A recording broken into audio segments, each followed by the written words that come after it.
जब भी हम कोई ग्राफ बनाते हैं तो उस ग्राफ को बनाने से पहले हमें उसकी एक स्केल चुननी पड़ती है।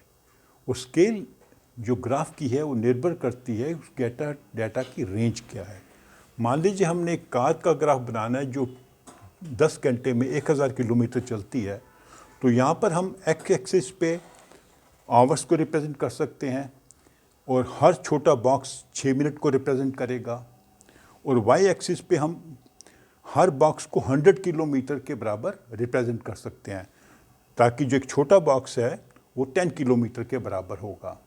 लेकिन अगर हमारी रेंज हो 30 मिनट्स में 40 किलोमीटर्स तो ग्राफ डिफरेंट होगा। उसमें हम बड़े बॉक्स को 10 मिनट्स के बराबर बता सकते हैं, और जो यहाँ पर वाई एक्सिस में बड़े बॉक्स को 10 किलोमीटर्स के बराबर। यहाँ पर हर छोटा बॉक्स 1 मिनट और वाई एक्सिस पर हर छोटा बॉक्स 1 किलोमीटर होगा। तो इस प्रकार हमारा जो ग्राफ है वो एक अच्छा ग्राफ बनेगा, दिखने में भी और बनाने में भी। तो अब मान लीजिए हमने पॉपुलेशन का डाटा बनाना है किसी कंट्री का। ऐसा करते हैं, ग्राफ बनाते हैं एक कंट्री की पॉपुलेशन का।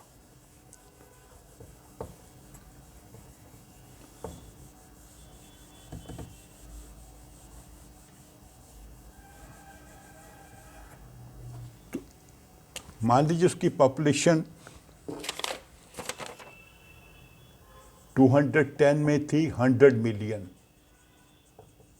फिर 2011 में हो गई 108 मिलियन, फिर 2012 में हो गई 112 मिलियन, फिर 2013 में हो गई 115 मिलियन। तो इसके लिए मान लीजिए हम वाई एक्सिस पे पॉपुलेशन दर्शाते हैं और यहाँ पे ईयर दर्शाते हैं, तो हर बॉक्स तो ईयर दर्शा सकता है। यहाँ पे 210 हो जाएगा, 11, 12 एंड 13। लेकिन यहाँ पर हमें मिलियंस में पॉपुलेशन दिखानी पड़ेगी। तो अगर पहले बॉक्स को हम 100 मिलियन करते हैं तो उसके बाद में सेकंड बॉक्स को 110 कर सकते हैं, फिर 120, फिर 130। तो लेकिन चूंकि ये 100 मिलियन पहला बॉक्स है और यहाँ पे ऑरिजिन 0 होता है, तो हम बीच में क्या करते हैं, इस लाइन को ऐसे बना देते हैं। इसका मतलब है कि ये लाइन बहुत लंबी है, लेकिन हमने इसको कंप्रेस करके ऐसे बताया है।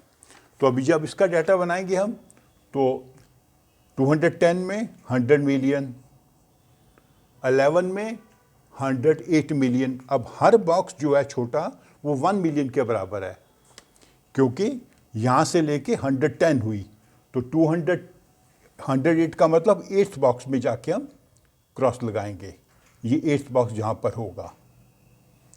फिर 112 हो गई, तो 112 का मतलब यहाँ से 2 बॉक्स ऊपर जाएंगे हम। फिर 115 हो गई, तो इसके जो 5th बॉक्स पे जाएंगे हम। तो ऐसे आपका ग्राफ बनेगा।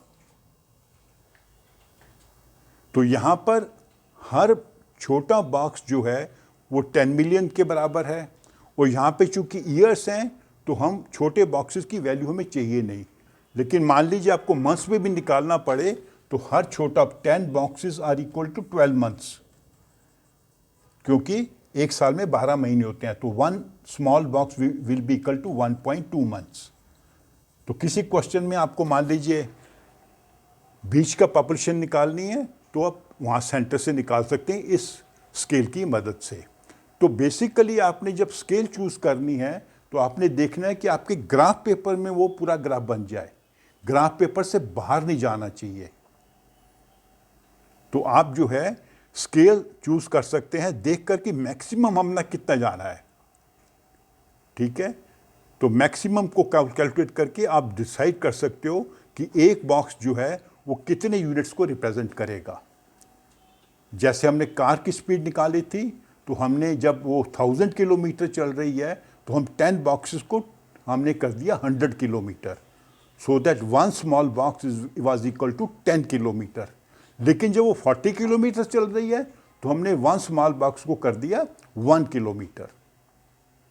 ठीक है। तो इस प्रकार आप किसी भी क्वेश्चन में स्केल चुन के एक अच्छा ग्राफ बना सकते हैं, जो आपके ग्राफ पेपर पर पूरे अच्छे से बन भी जाएगा और देखने में भी वो अच्छा लगेगा। Okay, thank you.